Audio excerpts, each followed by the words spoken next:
O'zbekistonda Qurbon hayiti 6-iyun juma kuni nishonlanadi. Bu haqida hozirgina prezident qarori e'lon qilindi.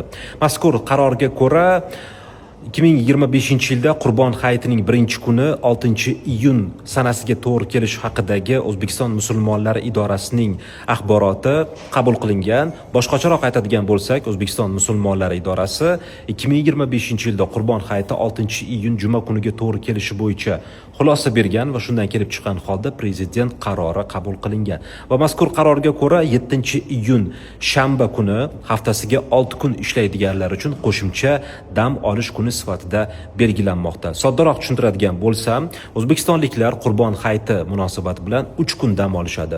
6-iyun juma Qurbon hayiti ekanligi uchun 7-iyun shanba qo'shimcha dam olish kuni va 8-iyun yakshanba odatdagi dam olish kuni. Barcha yurtdoshlarimizga Qurbon hayiti muborak bo'lsin.